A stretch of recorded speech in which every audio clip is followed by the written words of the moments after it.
African National Congress Deputy Secretary General Jessie Duarte has passed away in the early hours of this morning. She was 68. Duarte will be laid to rest later today in Johannesburg in keeping with Muslim rites. She was on sick leave for several months while undergoing cancer treatment.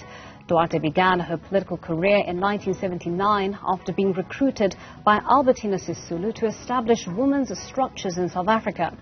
In 1994, she was appointed as the Gauteng Safety and Security MEC. She continued to scale up the political ladder as the South African ambassador to Mozambique in 1999, a role that she held until 2003. In 2012, Duarte began her tenure as the ANC's Deputy Secretary General after being appointed during a conference held in Mangaung. The ANC has described her as a pillar of strength for the organization. Newzroom Afrika's senior politics reporter Ziyanda Ngcobo takes a look at Jessie Duarte's illustrious life.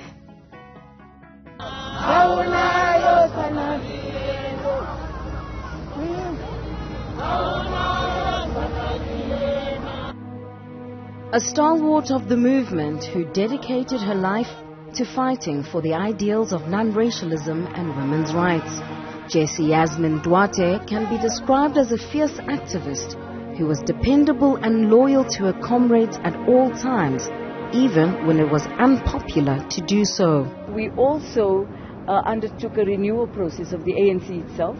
You start there, you always start with your party first to renew it, and then look at what are the impingements for transformation. We're clear that as the ANC we are renewing ourselves to deliver better to the people. Born on 19 September 1953 in New Clare, Johannesburg, Duarte was one of 9 siblings from her parents, Julie and Ibrahim Dango. She completed her high school studies at Coronationville High School in Johannesburg. Duarte and her siblings, at very early stages in their lives, joined the struggle and contributed toward the emancipation of the oppressed in their individual ways. During the memorial service for her brother Ahmad Dango, a world-renowned novelist, writer and social justice advocate, Duarte reflected on how he lived to fulfill Nelson Mandela's dream of a just society.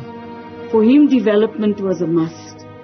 And if you were going to make a change in this country, then you had to look at infrastructure that was valuable infrastructure to the poor, not infrastructure that helped only the wealthy to move around from one castle to the other, but to make sure that the poor were able to have mobility that they could afford, housing that they could afford. A management accountant by profession, Duarte was recruited by stalwart Albertina Sisulu in 1979 to set up women's structures across the country under the banner of the Federation of Transvaal Women. Just 2 years later, in 1981, a young Jessie was already serving as the provincial secretary of FETRO, which was also an affiliate of the United Democratic Front.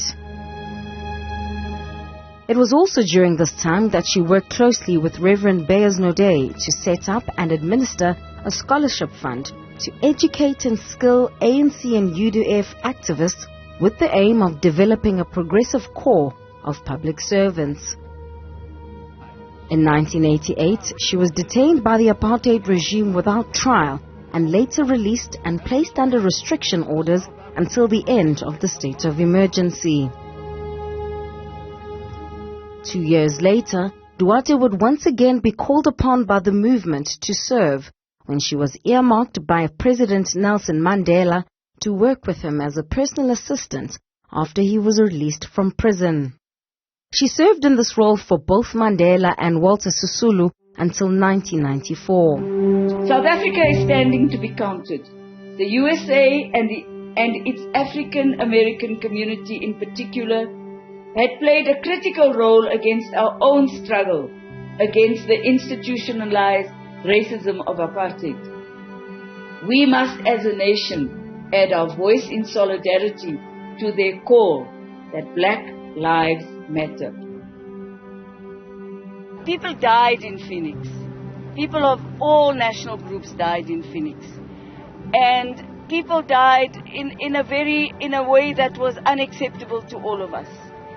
I'm formally lodging a complaint with the Human Rights Commission.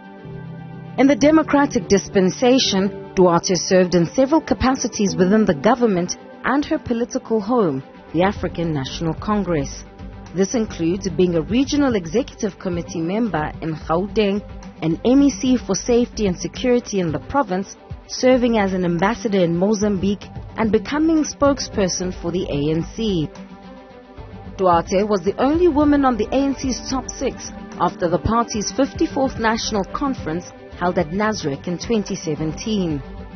This conference elected her to the position of Deputy Secretary General for a second time, where communicating difficult and sometimes upsetting messages to the branches had become par for the course.